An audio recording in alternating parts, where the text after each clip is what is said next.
Hello everyone! This is Westmain for today's mini vlog. Samahan niyo ako for my courtesy visits para sa nalalapit na international pageant ko. So, ayan, naabutan lang namin na patapos na yung flag ceremony dito sa Capitol, Nueva Vizcaya.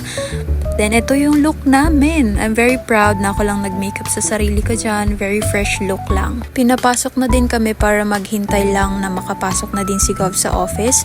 And then, maya-maya lang din, andito na kami. And ito yung setup dito. Andyan na si Gov. Hindi na nga rin kami nakapag-video habang nag-uusap kami ni Gov. Pero, fa-flash ko na lang yung mga pictures namin kanina. So, after nga namin kay Gov, nag-proceed na din kami sa ibang offices na bibigyan namin ng letter for a financial assistance nga para sa international pageant. Pagkakuha nga namin ng mga receiving copies ay bumaba na din kami para sa next agenda namin.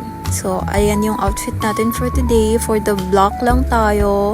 Ayan, nag-elevator na kami kasi Diyos ko te, baka matapilok ang eabab na yan. O diba? Diyos ko, o. Yan po yung view. O, pakak, nagpaganda pa si Badeng. Pero ayan, makulimlim guys kasi may bagyo. And everyone, please keep safe po tayo ngayon. And always po tayong manood ng balita. And magduble ingat po tayo guys. At pagkalabas nga lang din namin, ayan, umawra lang kami saglit. Grabe, ang lakas ng hangin guys. Pagkapasok nga agad sa sasakyan, inayos ko lang yung mga papers pa, kung sino pa yung susunod na bibigyan namin. And ayan, nag-proceed lang kami sa office ng Sangguniang Panlalawigan and of course sa office ng ating butihing Vice Governor. At habang papasok nga tayo, ayan, todo greet din po ako sa mga tao dito and of course, todo kapit po ako kay Kuya Ivan dahil nga takot tayong ma-spray ng uncle natin.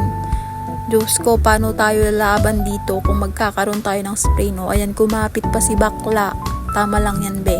At habang nasa receiving area nga kami, guys, oh my gosh, sobrang friendly talaga ng mga employees dito. Kinigreet ako, kinukongratulate ako, and kinugood luck na talaga ako. Diba, ready na talaga. Pagkapasok nga sa office ni Vice Gov, ayan, sobrang friendly talaga ng mga employees niya. And alam nyo guys, sobrang saya ko kasi naaalala pa talaga nila ako, diba? So after nga namin kay Vice Gov, since wala siya, nag-submit na lang din kami yung paper. Nag-proceed naman kami dito sa Oceana Gold or the Dipio Mining, which is isa din talaga sa tumulong sa akin during my national pageant when it comes to financial. So, ayan, very grateful din po talaga ako sa kanila kasi hindi nila ako nakalimutan bigyan ng tulong kahit tapos na yung pageant ko. At mula nga dito sa office nila, sobrang kitang-kita mo yung magandang view and mababasa mo yung probinsya, Nueva Vizcaya. So, after nga namin sa DDPO Mine Office, nag-proceed na din kami sa Municipality of Bayombong. So, ayan, pina-receive lang din namin yung letter and then nag-proceed na kami sa aming last agenda which is Dupax del Sur. So, habang nasa biyahe nga kami, lumafang talaga kami ni Kuya Ivan dahil gutom na kami. And of course, lagi ko siyang kasama dahil nga official photographer ko siya sa lahat ng courtesy visits ko.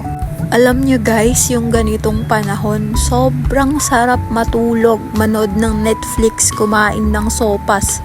Tama, 'di ba? Mabilisan lang din yung biyahe namin and nakarating na kami sa Municipality of Dupax del Sur. And ayan, nagbigay na din kami ng letter. While waiting sa receiving copy namin, ayan, may kumausap lang sa akin. And sabi ko kay Kuya Evan, videohan mo sila, wag puro mukha ko yung nasa vlog ko, 'di ba? Charis lang.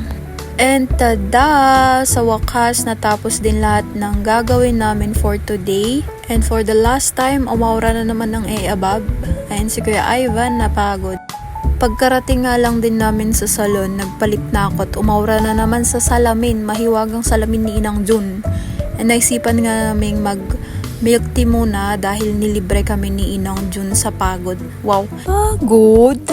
Napagod sa ganda-gandahan ng above. After namin mag-milk tea, kumain na din kami sa simple dining. And ayun lang for today's mini vlog. See you in my next one. Bye!